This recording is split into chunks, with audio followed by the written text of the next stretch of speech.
this video, I will discuss one of the previous questions in GS Polity, and I'll be doing this for quite a few questions. You can all join my Telegram channel, which is Shabbir Edukemy for IAS. You can scan this QR code and join it, or directly log in into Telegram channel. What I'm doing is I'm posting questions on regular basis.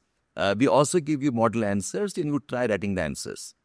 So this was one question I posted a couple of days ago. The question was, discuss each adjective attached the word republic in the preamble, and are they defendable in the present circumstances? A very interesting question, because if you look at the way UPSC is now framing questions, the scope that it is expecting out of you in preparation, it is increasingly becoming more and more challenging and demanding.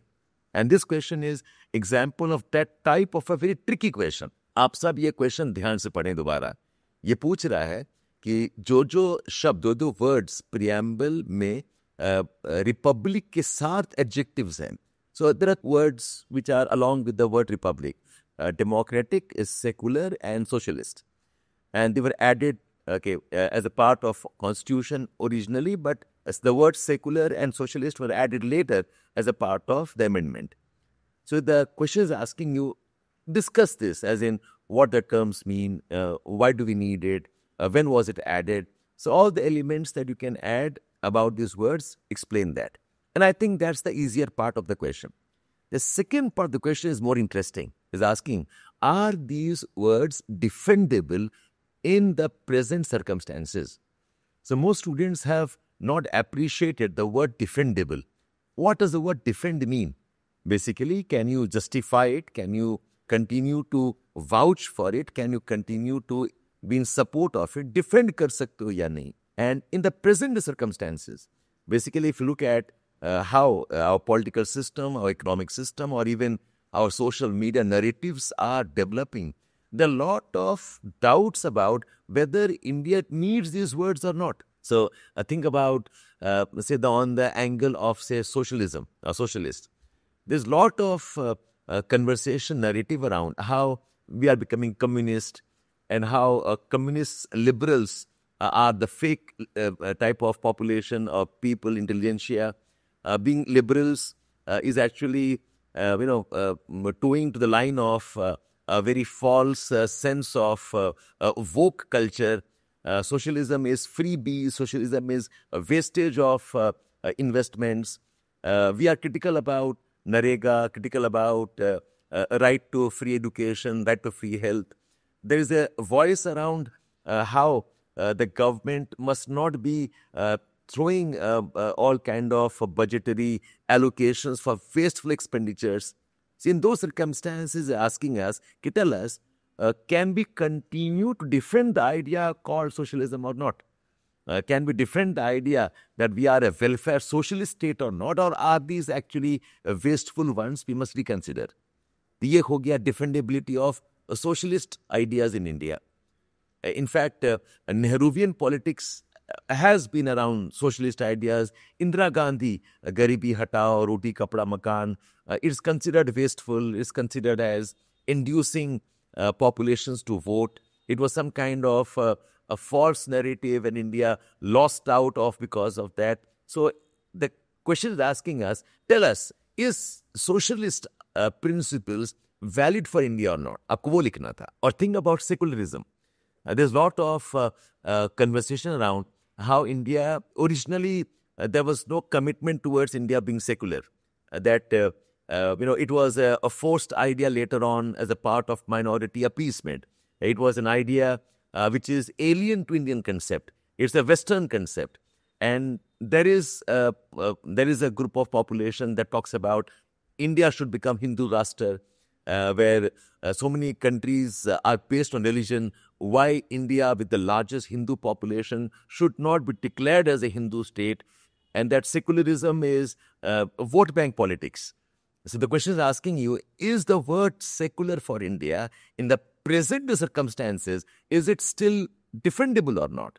And of course, if you remember, we have this Citizens Amendment Act, we have the demand for population registry. तो उसके around ये discussion है. In fact, socialism, I remember, you can also discuss about the issues around a reservation. A reservation is one type of a positive discrimination around, again, socialist welfare principles.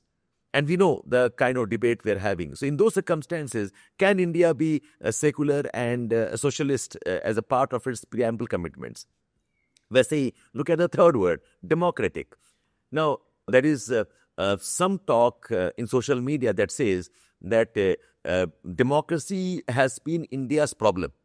We keep on comparing India with China, where there is a autocracy, a strong leadership, one-party rule, and China did what it has done. So there is some heartburn around. Democracy is the reason why we have become slow, we have become inefficient, why we are always in election mode. A democracy we didn't deserve, at least not everybody deserves, that we need to relook into this universal adult franchise.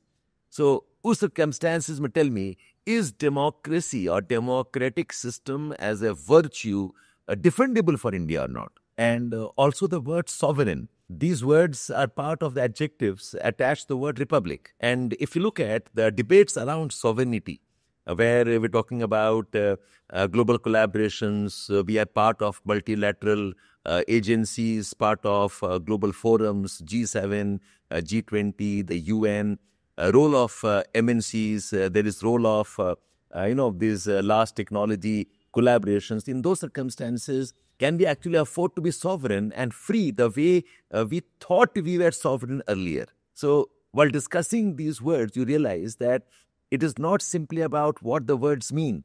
It's also about telling how the circumstances have changed.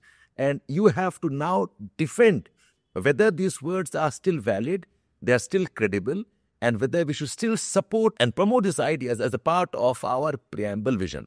Think about this question again, okay? The question is asking you, explain and discuss all the adjectives attached to the word republic in the preamble, and tell us whether these words are defendable in the present circumstances or not. It's a brilliant question.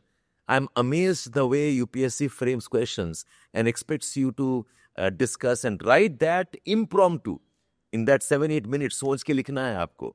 And I believe even if you write a very average answer, but you answer the demands of the question, you have a fair good chance of getting very good marks. Check out, do write. In fact, on our Telegram channel, Shabbir Edukemy for IAS, I do take answers also, and I give my remarks to some of your answers shared.